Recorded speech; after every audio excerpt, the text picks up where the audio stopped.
Salut à tous, le journal du foot de ce mercredi 22 avril. Et si l'OM était privé de Ligue des Champions la saison prochaine, malgré sa deuxième place actuelle en Ligue 1, le club olympien pourrait être le grand perdant du football français dans l'hypothèse où le championnat ne pourrait pas se terminer.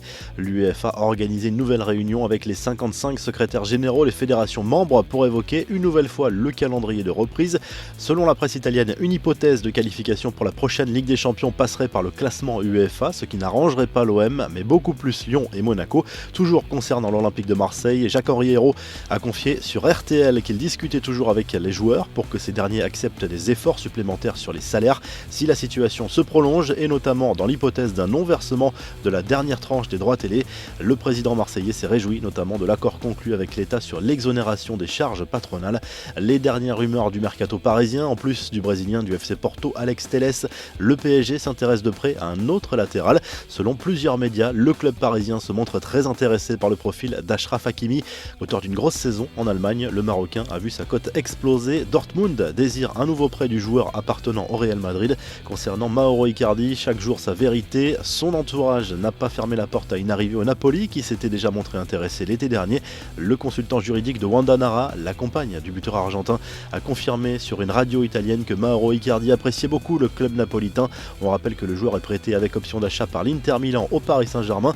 Quelques infos en bref, alors que le déconfinement est envisagé à partir du 4 mai en Italie, les clubs de Serie A commencent à organiser le retour de leurs joueurs étrangers. Du côté du Milan AC, Zlatan Ibrahimovic préfère adapter la même stratégie que Cristiano Ronaldo. L'ancien parisien préfère rester pour le moment en Suède en attendant une date officielle de reprise.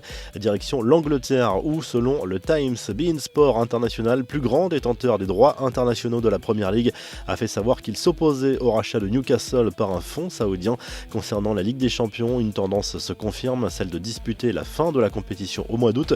La dernière réunion de l'UEFA par visioconférence laisse penser que le VAR ne sera sans doute pas en service en raison de la promiscuité obligatoire entre les arbitres vidéo pour son utilisation.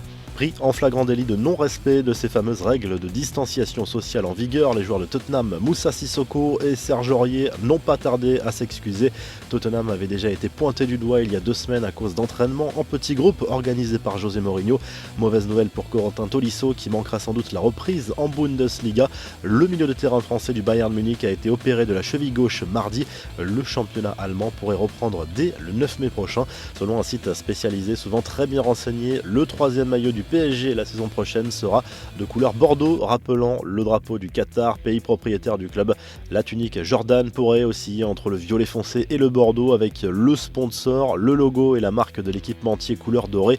Enfin, des nouvelles des stars du foot en confinement. Kylian Mbappé et Neymar se sont affichés sur les réseaux sociaux. Un autre jour a écrit sur Twitter et Instagram le champion du monde français, détendu et allongé dans un canapé. Un jour de plus, resté fort et en sécurité, a quant à lui publié Neymar pris en photo en short et sous la douche. Paul Pogba, lui, a trouvé un nouveau partenaire pour continuer à s'entraîner pendant le confinement. Sa maman, grand adepte de réseaux sociaux, le français a publié une vidéo sur son compte Instagram. On y voit l'international français faire un petit pont à sa mère, le tout accompagné d'une belle déclaration.